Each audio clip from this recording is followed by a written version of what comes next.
B2B, cabinet d'experts conseil, dans le cadre de ses activités, a organisé une cérémonie dénommée les rencontres B2B Pro ce vendredi 27 octobre 2017 à l'hôtel Palm Club dans la commune de Cocody. Rencontre d'échanges thématiques professionnels. Cette édition spéciale qui fut dédiée à la femme et à la lutte contre le cancer du sein avait pour thème compétences personnelles et carrière professionnelle. B2B, c'est un cabinet conseil qui accompagne les entreprises dans la réalisation de leurs objectifs. Mais c'est aussi un cabinet qui a décidé de s'intéresser à la condition professionnelle du travailleur ivoirien, ou qui exerce en Côte d'Ivoire et partout en Afrique de l'Ouest. 3 femmes étaient à l'honneur pour développer le thème de la rencontre. Edith Brou, Mariam Koulibaly et Agnès Crédy. Prenant la parole, Edith Brou, blogueuse ivoirienne, a planté le décor en racontant son parcours et sa passion pour la technologie qui passe par l'apprentissage, le travail et la formation. On me connaît en tant que blogueuse, ou influenceuse ou activiste, mais je suis également chef d'entreprise. Donc j'ai créé une agence digitale il y a 1 an qui s'appelle Africa Content Group.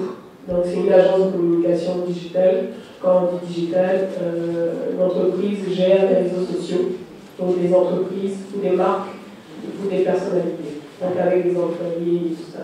Donc je suis passée de ce côté d'activiste, de blogueuse à chef d'entreprise.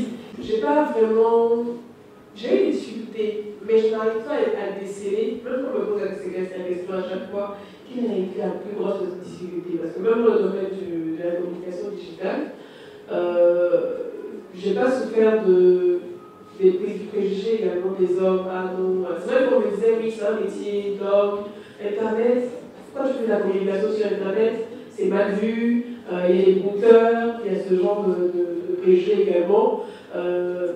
Mais franchement, même si c'est vrai que bon, lorsque je voulais faire des études en communication, je voulais intégrer le CERCOM parce que ma sœur Anna avait fait le CERCOM. Et mes parents n'avaient pas le moyen en fait, de pouvoir payer des études en communication. Ils ne voulaient pas également que je fasse ça.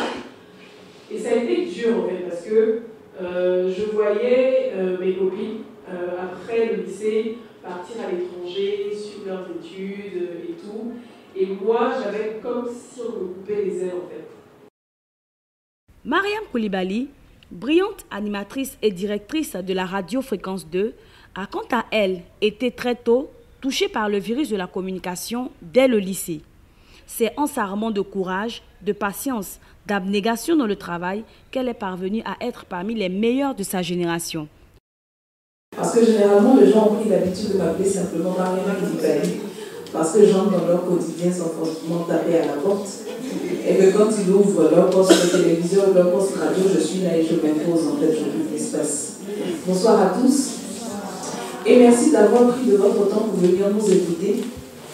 Donc je suis repassée là-bas, j'ai rencontré M. Zélédouane Meda et qui m'a dit, écoute, il y a longtemps qu'on vous cherche, je suis passée un après-midi vers 13h. Il y a longtemps qu'on vous cherche, vous avez déposé votre dossier, la bande audio nous intéresse, mais on n'a pas de vos nouvelles. Est-ce que vous pouvez préparer 1 heure d'émission, là vous allez faire un direct de 15h à 16h. Je dis là, maintenant, il dit oui, là, maintenant. Donc je fais une sélection musicale et puis je passe à l'antenne. Et pendant que je suis à l'antenne, les gens défilent. On vient, on regarde, je me dis, quand je vois quelqu'un, je me dis, qu'est-ce que j'ai bien pu sortir pour qu'il sorte comme ça? Et à la fin, le monsieur il me reçoit et me dit, bon, c'est concluant. Vous êtes engagé, vous allez faire 3 mois de test et puis après... Donc c'était une première victoire étudiante et j'avais un salaire. Au bout des 3 mois, quand j'ai eu mon premier salaire, j'ai appelé mon père pour lui dire, écoute papa, tu ne m'envoies plus d'argent parce que je suis salarié désormais. La compétence s'acquiert par la capacité d'apprendre, garder toujours l'esprit ouvert, savoir qui on est, défendre ses idées et s'affirmer. Garder la conviction de faire le bon choix pour soi, nous rappelle la 3e intervenante Agnès Crédy, première et unique femme, rédactrice en chef jusqu'à ce jour du premier quotidien ivoirien Fraternité Matin. Auteure de plusieurs ouvrages, dont le dernier intitulé « Tu me fous les boules ». Elle raconte son témoignage, victime de cette maladie silencieuse et dangereuse, le cancer du sein. repartir à l'école, Mariam l'a dit, est l'idée essentielle, et c'est ce qui nous fait peur en Afrique. Et c'est pour ça que l'Afrique a du mal à évoluer. Parce que l'Afrique est le continent de la stagnation, de la stabilité en disant je suis posé là, je ne bouge plus. À mon âge, je vais à l'école, pourquoi? Et ça, on aime dire ça. Or, il n'y a pas d'âge pour apprendre, et tous les âges sont des âges d'apprentissage. Parce que ce qu'on sait à 13 ans, on le comprend mieux à 26 ans. Ce qu'on a compris mieux à 26 ans, on le comprend encore de manière plus claire à 50 ans. Donc on est capable d'avancer, d'acquérir des connaissances, mais surtout de ne pas être dépassé dans un monde qui est en mouvement où il ne faut jamais être dépassé parce qu'on ne sait pas. Parce qu'on ne sait pas. Donc toujours repartir à l'école. Mais surtout garder la conviction qu'on a fait le bon choix pour soi. Faites toujours le choix pour vous. Ne pas suivre, ça suppose qu'on sait déjà qui on est. Donc on se construit une personnalité, on s'enfirme.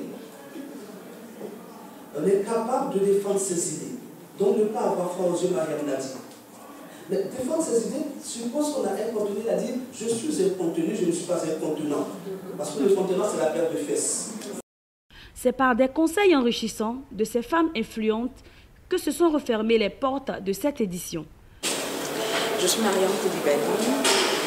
J'aime bien me présenter comme animatrice radio-télé avant de dire directeur de fréquence 2 parce que j'estime que c'est d'abord ça ma profession et que l'autre c'est juste une fonction, c'est une nomination. Si je devais m'adresser aux jeunes filles, permettez que je fasse une option sur les jeunes filles, c'est de dire que tout autant que nous sommes, nous avons un potentiel, que nous avons la possibilité d'offrir aux autres. On peut ne pas être Miss Monde, on peut ne pas avoir le physique de rêve qu'on souhaite, c'est la nature qui ne l'aura pas permis. Mais l'intelligence se cultive, le savoir s'acquiert et on a la possibilité de nous former aux professions que l'on a envie de passer. Faites un choix. Armez-vous pour vivre le choix que vous avez fait. Le plus important, c'est d'être en adéquation avec soi-même, de faire ce qu'on aime, et cela nous permet de le faire de la meilleure façon et de ne pas sentir les contraintes parce qu'on fait ce qu'on aime. Il faut faire un choix parce qu'il y va de notre responsabilité aussi de dire que j'ai choisi de faire ça. Si vous laissez la vie vous tirer comme bon lui semble, vous allez subir et forcément votre vie ne sera pas agréable. Rien n'est facile. Le jour où vous tombez sur quelque chose de trop facile, il faut fuir parce que ce n'est pas normal. Toute chose que l'on souhaite avoir, il faut trimer pour l'avoir, il faut souffrir pour l'avoir, il faut pouvoir en être fier et travailler pour obtenir ce qu'on a envie d'avoir. C'est la première récompense en fait. Donc ce que j'ai envie de vous dire, c'est de croire en vous et d'aller jusqu'au bout, il ne faut pas lâcher prise. Je suis Lilo, je suis CEO de Africa Content Group, qui est une agence digitale et fondatrice de BuzzyAfrica.com. Je suis nouvelle génération de TIC, je dirais plutôt, on va dire, des nouveaux acteurs dans les métiers du web. Déjà, je leur dirais qu'ils ont choisi le bon domaine et qu'il faut surtout continuer de se former parce qu'on ne finit jamais d'apprendre.